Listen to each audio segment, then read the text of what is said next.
Sean muy bienvenidos a un nuevo capítulo del programa de análisis internacional de la región al mundo, el programa de Centro de Estudios Europeos de la Universidad de Concepción y que se transmite todas las semanas por las pantallas de Canal 9 Regional y gracias al apoyo de la Unión Europea a través del proyecto Cátedra Jean Monnet.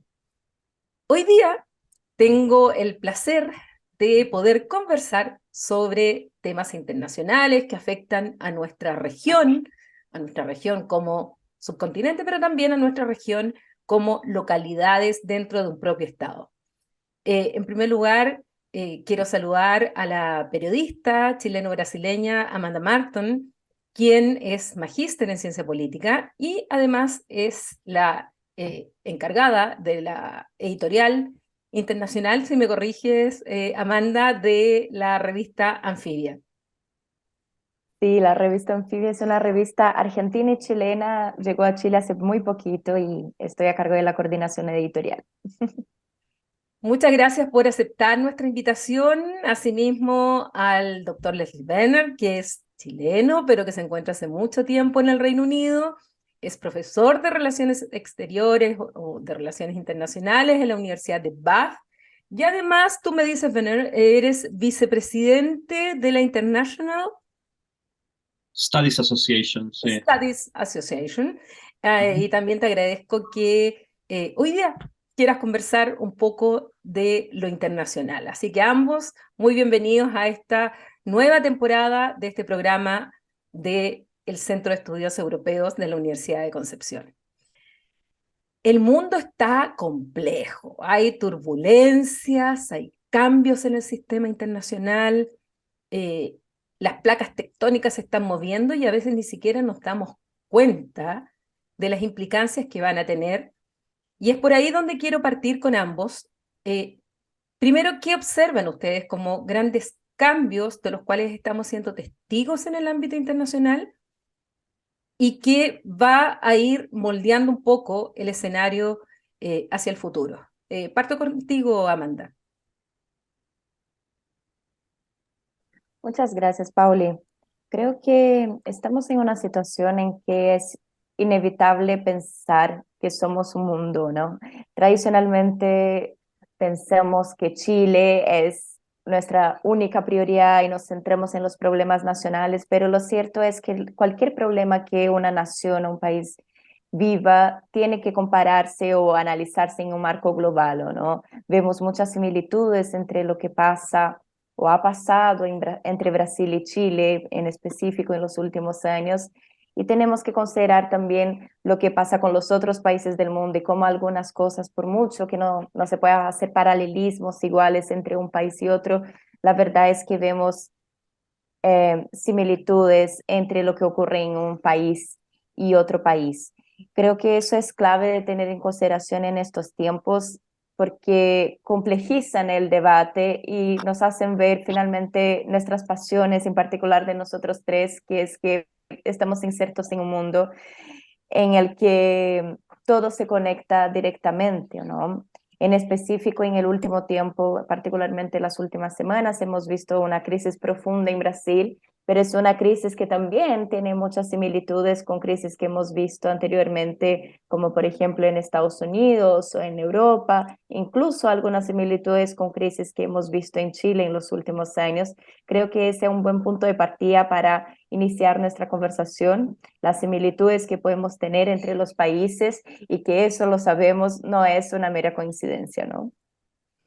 Y Leslie, tú observando desde Europa, y a la vez siendo chileno, igual que Amanda, eh, ¿qué ves tú en estos cambios que hay que poner atención? Porque tal como dice Amanda, finalmente, por mucho que a nivel nacional nos miremos el ombligo y analicemos el problema y pensamos que es único lo que nos está ocurriendo, la verdad es que levantar un poco la mirada no es único y muchas veces las soluciones no son, no la puede adoptar un Estado solo. ¿Cómo ves tú esto desde allá, desde Europa, donde estás? Bueno, bueno, primero gracias por la invitación y por poder conversar estos temas que realmente, bueno, nos apasionan en general, ¿no? Eh, Creo que hay, hay que preguntarse hasta qué punto hay cambios estructurales profundos o no. Y eso parte por ver quizás en qué rol está jugando actualmente Estados Unidos, cuál es el peso específico en el sistema internacional por parte de Estados Unidos, qué rol y qué peso si implica un cambio estructural que vemos la emergencia de China.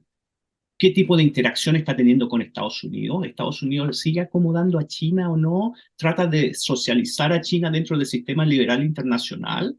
Creo que esas son preguntas que quizás no hay respuestas tan concretas, pero sí hay ciertas tendencias en las cuales vemos que Estados Unidos ha buscado rearticular su política exterior hacia Europa, en relación al tema de Rusia y Ucrania, revitalizar la OTAN, ¿no? Creo que eso han sido cambios importantes. La rivalidad y la tensión y también la interacción quizás más profunda que existe tanto a nivel geopolítico con Estados Unidos y China, pero también a nivel financiero, ¿ya? Que nos lleva a suponer si efectivamente existe lo que se llama la llamada Thucydides trap, ¿no? De si eso es tan así. Yo creo que no es tan así, pero también vemos hasta qué punto los poderes emergentes o los poderes regionales están efectivamente adoptando un peso mayor en el sistema internacional. El caso de India, el caso mismo de Brasil, que perdió peso específico en la región, pero también a nivel internacional.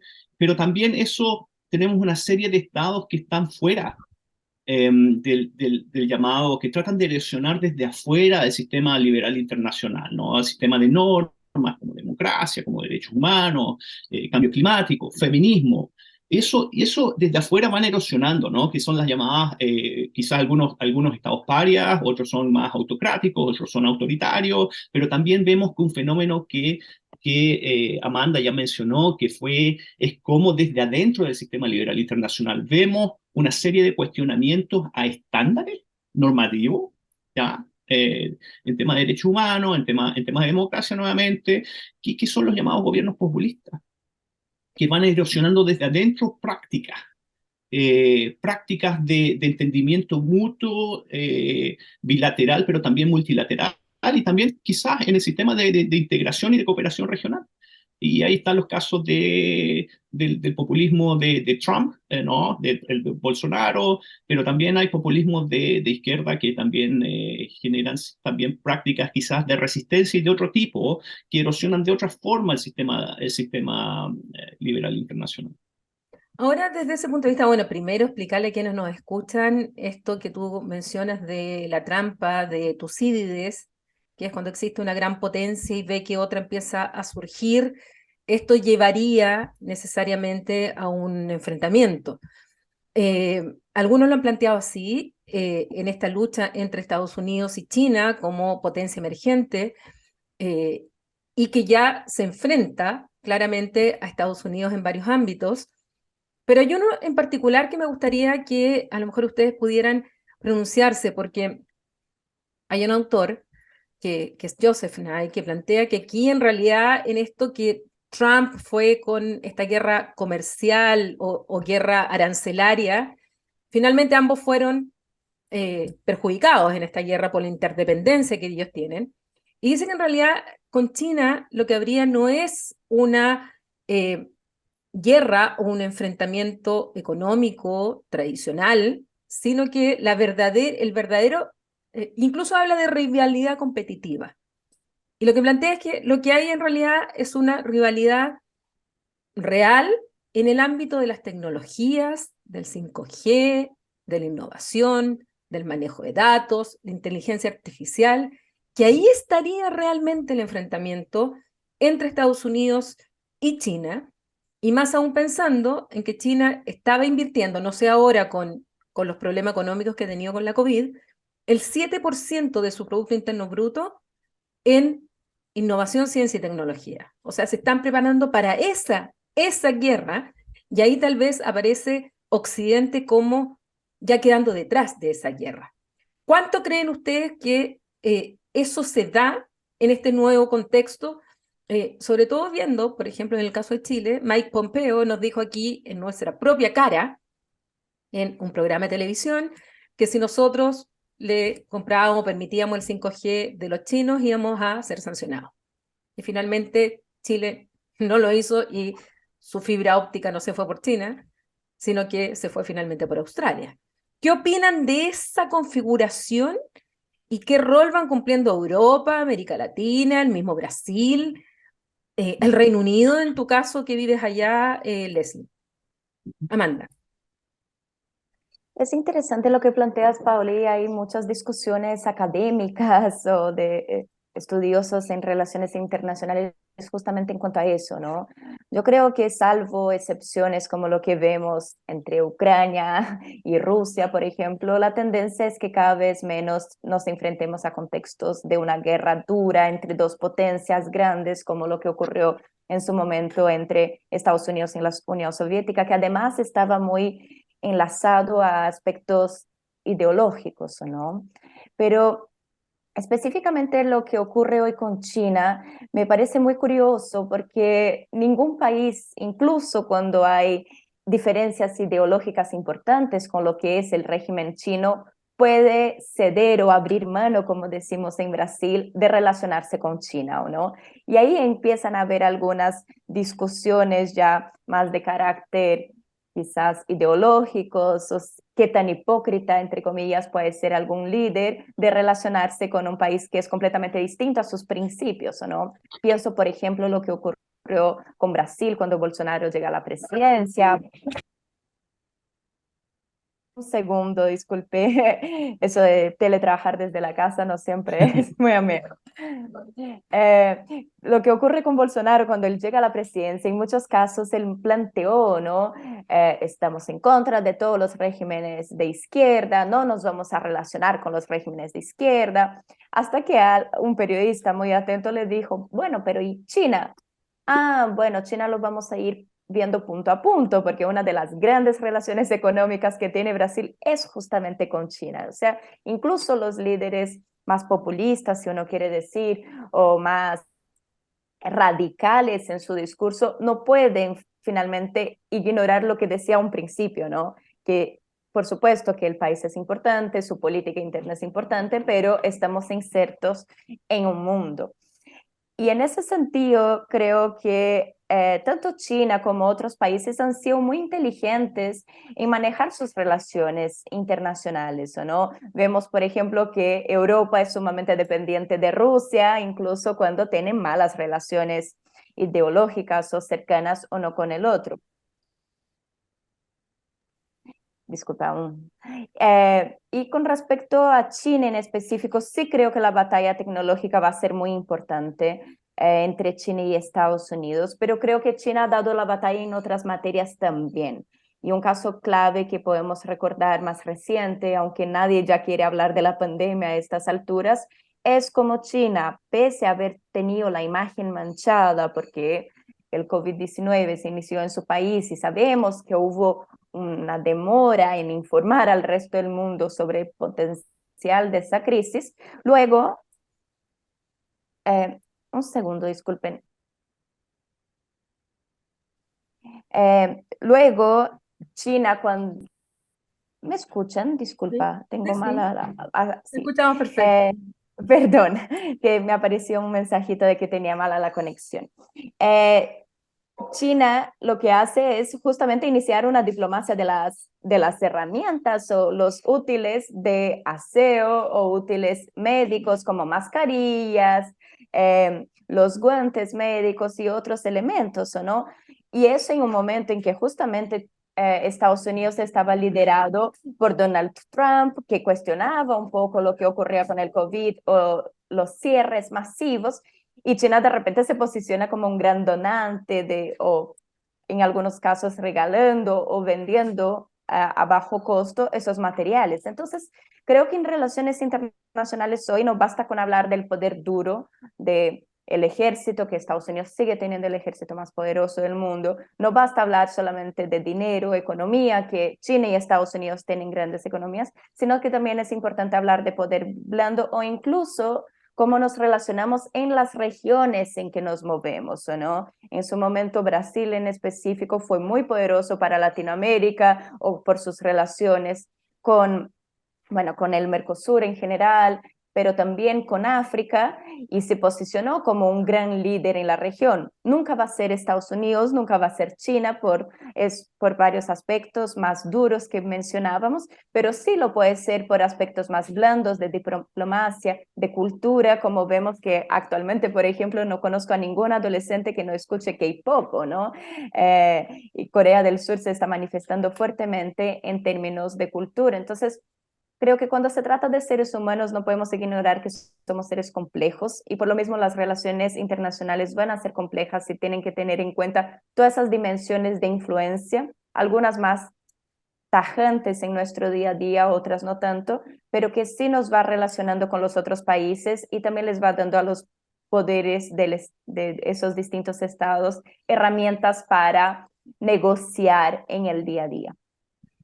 Y desde tu punto de vista, Leslie, ¿cómo ves estas relaciones internacionales tan complejas con lo que señalaba tanto el ámbito de la tecnología y tomando en cuenta también lo que significó la pandemia, que eso trae consecuencias, como dice Amanda, en las relaciones internacionales, y las tuvo, y pensemos que la pandemia no ha terminado y no sabemos cuándo va a terminar, y cómo también desde Europa esto se vio y se está reaccionando también a estos distintos fenómenos.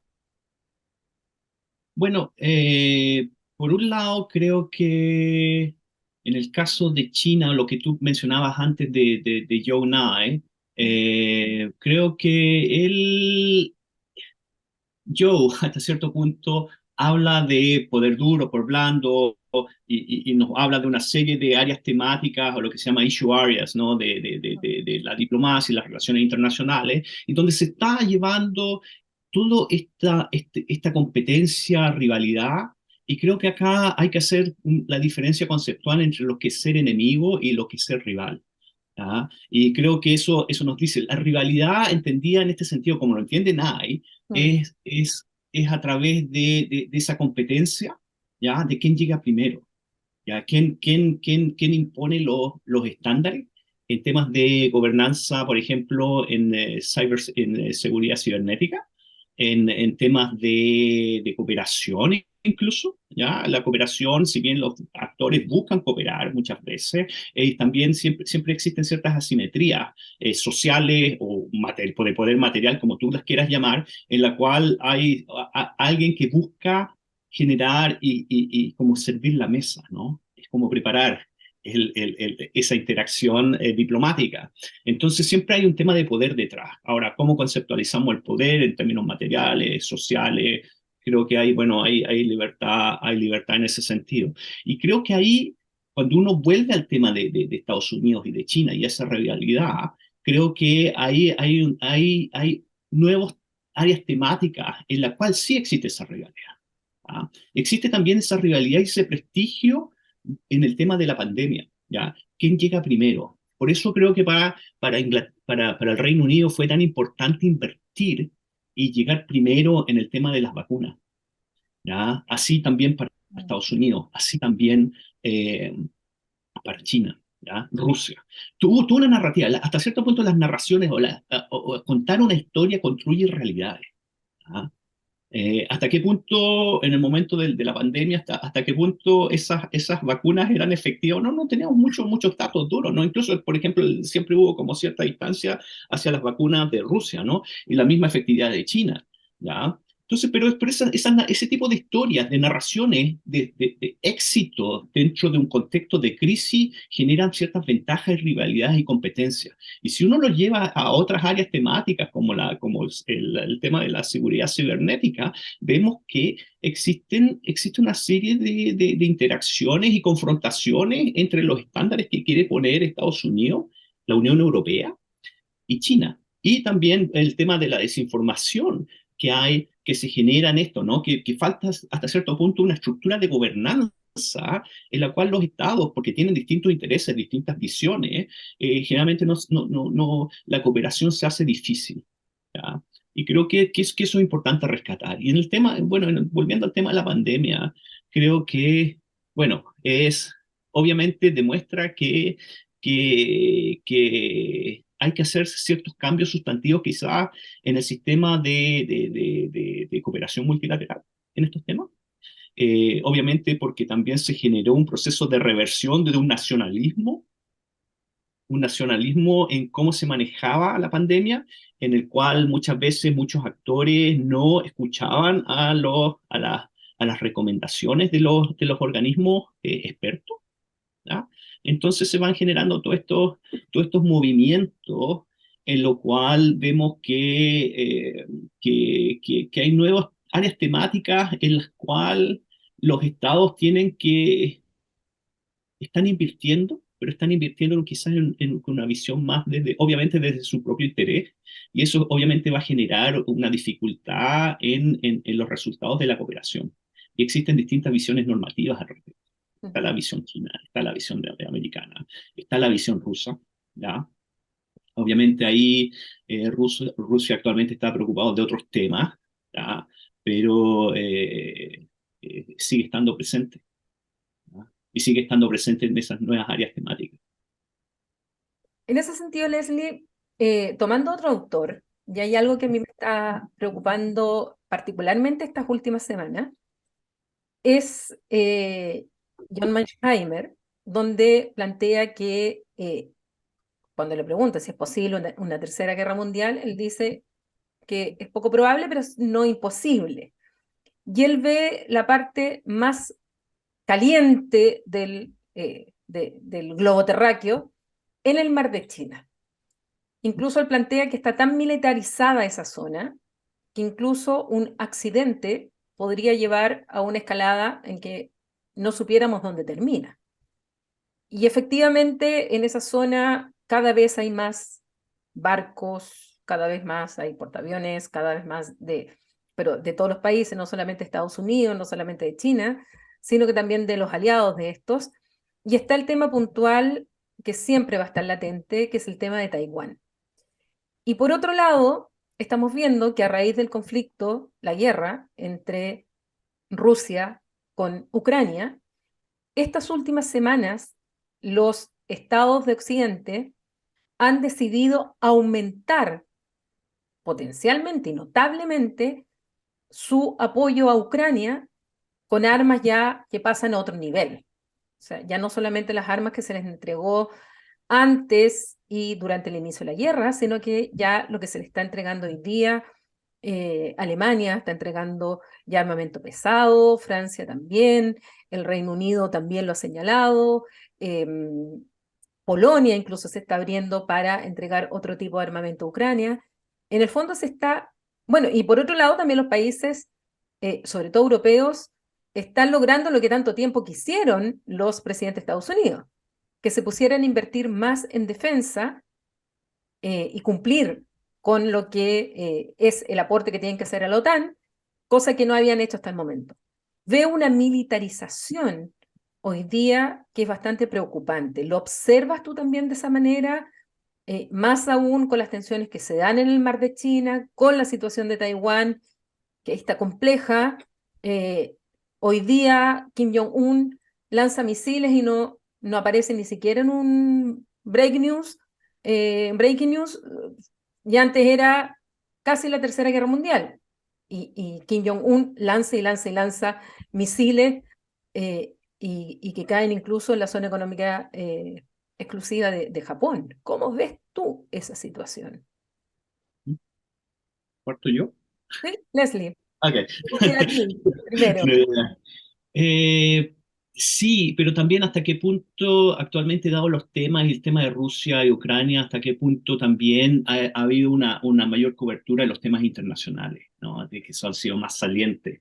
Entonces, creo que también eso hasta cierto punto es ese tipo de foco que es importante, ¿no? También genera cierta amplificación del tema de la incertidumbre en el sistema internacional. ¿ya? Obviamente existen inversiones en temas de defensa por parte de Estados Unidos. Creo que el foco donde tú quizás no lo mencionaste, pero que quiero resaltar es el tema de Japón. Japón Sí. ha empezado a reestructurar su sistema de seguridad y sistema de defensa.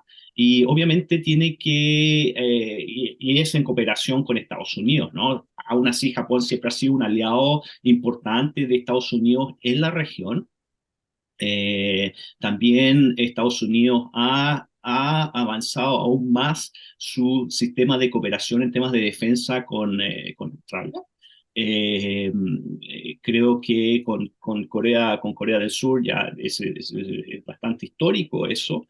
Creo que sí hay cierta movimiento geopolítico en la región que menciona. No sé si efectivamente hasta qué punto es, son sistemas ofensivos o son sistemas para contener y disuadir a China como poder emergente y como un poder militar.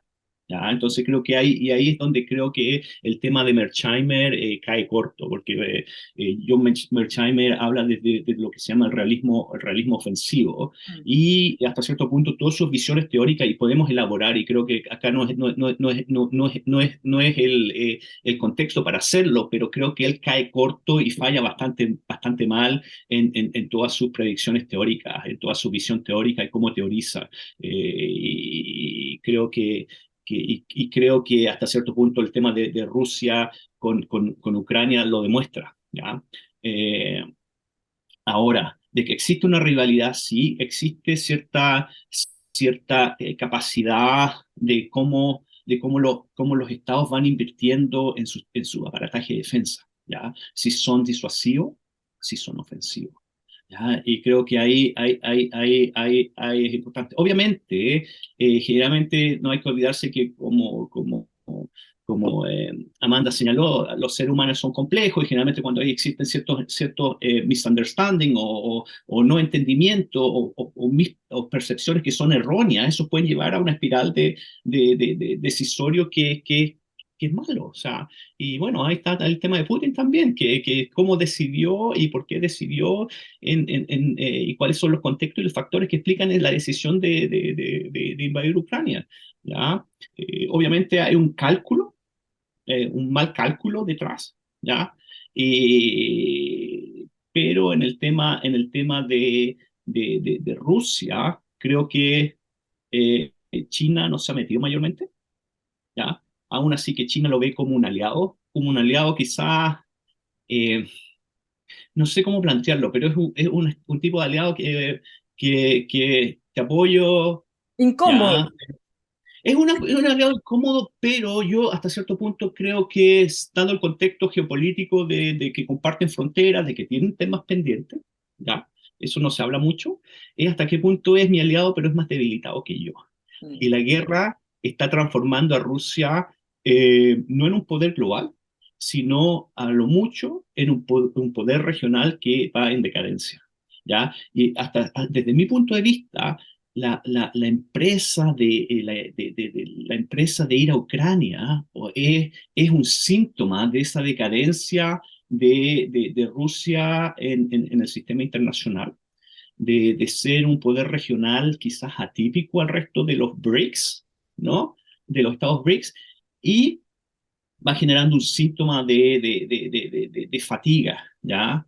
Interno, Mm. ¿ya? Pero para China es un aliado, pero es un aliado incómodo, pero también actualmente es un aliado que es bastante débil estructuralmente frente a China, ¿ya? Pero por otro lado está el tema de la OTAN, de cómo se van generando una serie de apoyos, pero ¿por qué está apoyando en este momento de forma tan decidida los miembros de la OTAN a Ucrania con mayor capacidad bélica?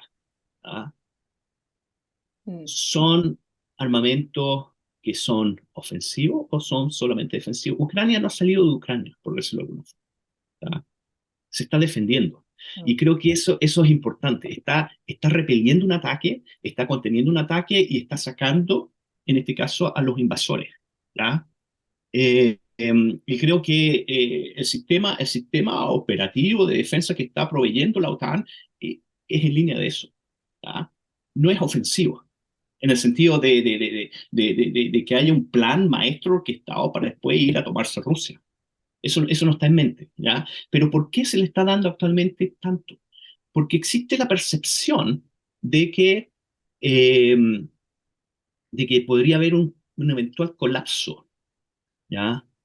De, de Rusia en el sentido de la guerra, ¿no? De llegar a un fin, de que se está viendo una ventana de éxito para Ucrania, ¿ya? Y creo que eso es importante. Y es ahí donde entra todo el rol de la OTAN actual, a lo que tú mencionabas, en el hecho coyuntural, ¿no? Y ahí creo que estamos entrando en una fase en la cual muchos analistas ya están hablando del colapso del régimen ruso, ¿ya? Hay algunos que han llegado un poco más, que han sido un poco más fantasiosos, que hasta la posibilidad de que emerjan nuevos estados nacionales ante una desintegración de Rusia, ¿ya? Yo creo que va más por el colapso del régimen, de cómo se sale de esto, de cómo Putin está debilitado, está tratando de mantener el poder, ¿ya? Y cómo busca una salida honrosa de este conflicto, ¿ya? Que fue iniciado por él. Mira, aprovechando y tratando de ligar Mm, dos cosas que tú has señalado, por un lado lo de la imagen en relaciones internacionales, que es tan importante, y eso a veces cuesta explicarlo, lo importante que es la imagen de un Estado, el prestigio de un Estado de la proyección internacional, y- o por otro lado la humillación, el sentirse derrotado, eso también genera internacionalmente decisiones en política internacional. Y por otro lado mencionaste los BRICS. Y quiero ligarlo a esto, Amanda, con Brasil, porque Brasil tuvo una época, tal como tú lo señalabas, esplendorosa, donde además tenía una imagen internacional. Recuerdo alguna portada del Times, creo que fue, donde aparecía el Cristo Redentor En la eh, revista como, Time, sí, sí, como despegando, y tiempo después aparece cayendo. cayendo. Em, Eso es imagen, por un lado. Y en segundo lugar, tiene que ver con los BRICS, porque justamente Brasil, junto con China, estaban en esto. ¿Cuánto la llegada de Lula al poder hoy día? En segundo lugar, lo que acabamos de presenciar por parte de los bolsonaristas atacando a los tres poderes del Estado, que nos hizo recordar a ese 6 de enero del 2021 con la toma del Capitolio. Con que haya ganado por poco margen Lula, que no tenga mayoría en la Cámara y que además varias gobernaciones importantes quedaron en manos de bolsonaristas, ¿cómo ves tú el rol de Lula, de Brasil de Lula de hoy, en este contexto internacional a nivel regional, pero también a nivel internacional, sobre todo con esto de Estados Unidos, China? Lo mismo con Rusia. En Rusia, en la Asamblea General de las Naciones Unidas, primero votó en contra de Rusia, pero la segunda vez se abstuvo Bolsonaro. Entonces, ahora, ¿cómo crees tú que va a haber un cambio en ese sentido con Lula en el poder? Sí, es una pregunta compleja, ¿no, Paulina? Porque quienes vemos temas internacionales sabemos que una cosa es lo que ocurre en un país y las necesidades de ese país, sobre todo un país como Brasil, que es un país gigante, y otra cosa es la necesidad de relacionarse con el resto del mundo, que no podemos ignorar lo que fue, lo que plantea al inicio de nuestra conversación, ¿o no? Yo creo que voy a partir por lo interno. Brasil sí vive una crisis profunda en muchos sentidos. Nosotros hemos hablado mucho, por ejemplo, de guerras acá, pero existen guerras que los países lanzan y que muchas veces tienen que ver con su violencia interna, ¿no? Brasil es un país violento. Brasil es uno de los países que vive crisis de seguridad muy importantes, pero también está luchando contra otras de sus guerras y otros de sus conflictos internos, como lo es la crisis económica, la situación de las minorías que se vio debilitada durante el gobierno de Bolsonaro, el alza de un grupo claramente defensor de un golpe militar, como pudimos presenciar la semana pasada, el domingo pasado. Y también no podemos obviar la crisis de corrupción que afecta muchísimo la imagen que tiene el brasileño común y corriente sobre sus instituciones, y sabemos en Latinoamérica que no hay nada peor que una ciudadanía que cuestiona a sus instituciones en una democracia, ¿no? Hay regímenes más autoritarios que se aprovechan de eso, hay otros que terminan generando una crisis de migración muy importante, como vemos con la situación de Venezuela, o la situación de Haití, y hay otros países que tienen que lidiar con eso costa arriba, ¿o no? Como lo que está ocurriendo hoy con Brasil. Entonces, tenemos este escenario sumamente complejo en el que además el bolsonarismo caló hondo en la sociedad brasileña. Lula no ganó como era su expectativa en primera vuelta. Habían algunos sondeos o algunas columnas de opinión que decían que Lula podía ganar en primera vuelta, y vemos que no solo no ganó en primera, sino que ganó a duras penas en segunda vuelta, ¿no? Y creo que Lula la tiene muy difícil. Lo cierto es que Lula la tiene muy difícil por el escenario interno, pero también y ahí paso a lo demás, que el escenario externo. Diría que Lula la tiene más difícil internamente que externamente, pero mientras no esté bien adentro, es muy difícil mirar hacia afuera, ¿o no? Y esa es la dificultad de un gobierno que dura solo 4 años. Lula ya no es, y creo que eso es importante recordar, el Lula que salió de la presidencia el año 2010 y dejó el gobierno a Dilma, y que salió con 87% de las preferencias o de la popularidad. Lula ya no es ese hombre que lograba conciliar y unir a todo Brasil, porque después de él vimos una crisis económica profunda, vimos una crisis de seguridad profunda y vimos el mayor escándalo de corrupción de la historia brasileña, que además afectó, y diría que uno de los mayores escándalos de corrupción de toda Latinoamérica, ¿o no? Como ustedes saben, el caso Petrobras, que luego derivó en el caso Odebrecht, OAS, etc. Teniendo eso en consideración, el respeto y la confianza de los brasileños en Lula es algo que divide mares, ¿o no? Hay un grupo que claramente lo apoya, lo respalda, tiene sus inquietudes con respecto a él, pero lo apoya y lo ve como un líder democrático, a diferencia de Bolsonaro. Y hay otro grupo que no está, como decimos en portugués, ni ahí con Lula, y no tiene ningún problema con solicitar o destrozar las sedes de los 3 poderes del Estado, como lo que ocurrió el domingo pasado. Pese a eso, yo creo que Lula, al menos en términos internacionales, sigue siendo un líder reconocido. Y eso se debe claramente a su trayectoria y se debe a estos pactos que los países tienen unos con otros de no intromisión en los asuntos internos. Por supuesto que todo el mundo sabe que Lula fue detenido, por supuesto que todo el mundo sabe que hubo casos de corrupción en Brasil, pero también versus un líder como Bolsonaro, que aisló tanto Brasil de la comunidad internacional y que prácticamente solo se relacionó con Estados Unidos, a veces con Rusia de una manera bastante peculiar, y con China. Por supuesto que la llegada de Lula al poder, que fue reconocido en su momento por Obama, que recibió reconocimientos internacionales, que abrió embajadas y sedes diplomáticas en prácticamente todos los países. Era una locura la cantidad de espacios diplomáticos que tenía Brasil durante los gobiernos del PT.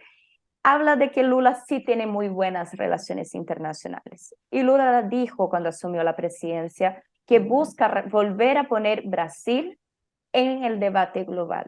Y ponerlo a Brasil no con la mala imagen de lo que fueron los últimos años, ¿cierto? Vimos que el mundo estaba escandalizado porque Bolsonaro se peleaba con Francia, que se peleaba con la Unión Europea. Vimos que el mundo estaba escandalizado por el manejo que Brasil tuvo de la pandemia, o el no manejo que tuvo desde el estado federal de la pandemia que resultó en más de 700.000 fallecidos. El mundo estaba escandalizado por la manera como Brasil lidió con la Amazonía, haciendo la Amazonía tan importante en términos medioambientales, y así sucesivamente, ¿o no? Brasil se fue encerrando en sí mismo, salvo pequeñas relaciones más bien personales de Bolsonaro con algunos líderes, ya sabemos, más bien autoritarios, al igual que él, ¿no? Como Donald Trump. Entonces, me parece que en ese sentido, internacionalmente, Brasil está en una buena posición porque está en la posición del hijo pródigo, ¿no? El hijo que regresa, que quiere volver a casa y que ojalá todos lo reciban con los brazos abiertos. Y en ese sentido, me parece que lo que ocurrió el pasado domingo, la reacción internacional frente a lo que pasó, Lula, te apoyamos, Brasil, apoyamos a su democracia, condenamos los intentos de un golpe de Estado en su país, abre las puertas para Lula para volver a vincularse de buena manera, ¿o no? Vimos que el propio Joe Biden lo llamó y dijo, lo invito a Estados Unidos, conversemos, juntémonos.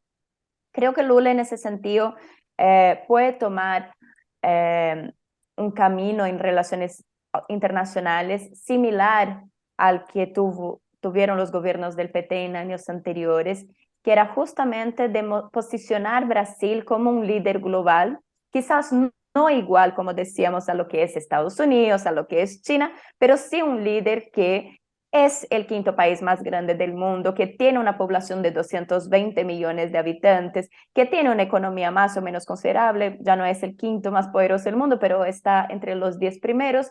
Entonces, Brasil tiene herramientas blandas y también no blandas para relacionarse con el resto del mundo. Y si Lula lo intentó hacerlo antes, creo que ahora, post-Bolsonaro, lo va a volver a intentar. El gran problema que tiene es que hubo un retroceso importante en los últimos años, entonces ya no toma como punto de partida ese vínculo con los BRICS que había tan sólido en años anteriores, o ese vínculo y buenas relaciones con África que había muy sólida en años anteriores, o con el Mercosur, o con la Unión Europea, etcétera, sino que más bien llega en un momento en que todas las relaciones están más bien fragilizadas por lo que significó el gobierno de Bolsonaro. Es partir, no de cero, pero casi, ¿no? Diría que es partir desde un 10%, y además con las dificultades de querer abrirse hacia el mundo, pero tener muchas cosas que resolver, muchas más que cuando él dejó la presidencia en 2010. Así que es una pregunta bastante compleja que involucra muchos aspectos internos y externos, pero esa es la gracia de estudiar estos fenómenos como lo hacemos nosotros, ¿no? Bueno, la misma pregunta va para Leslie, pero pensando en el Reino Unido. Reino Unido, gran potencia, época victoriana, hoy día fuera de la Unión Europea, además con una crisis económica muy grande, con una inflación, con un sistema de salud que era la joya de la corona, quebrado, con muchas, no se sabe mucho internacionalmente, pero con muchas protestas, marchas, huelgas.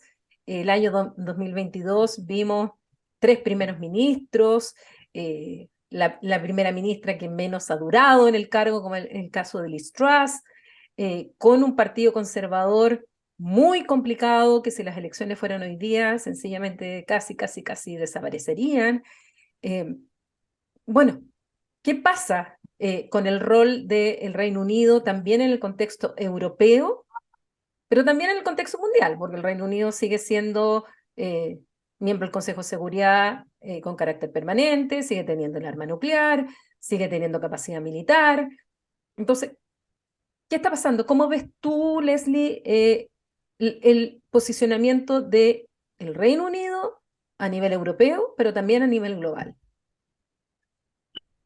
Bueno, obviamente el Reino Unido y lo que está sucediendo actualmente a nivel interno son consecuencias de Brexit. Creo que es ahí donde está el problema más grande que está experimentando. Obviamente eso se amplifica con temas de manejo económico, de temas de inflación, pero hasta qué punto, si uno compara los índices de inflación del Reino Unido con respecto al resto de los miembros de la Unión Europea, hay un margen diferente, ¿no? El Reino Unido está un poco más alto y hay que preguntarse hasta qué punto ese margen diferenciador. Obviamente hay variaciones dentro de los distintos países de Europa, ¿ya? Pero sí uno puede ver cierta tendencia en cuanto a cuáles son los parámetros inflacionarios y ahí el Reino Unido está un poco más alto.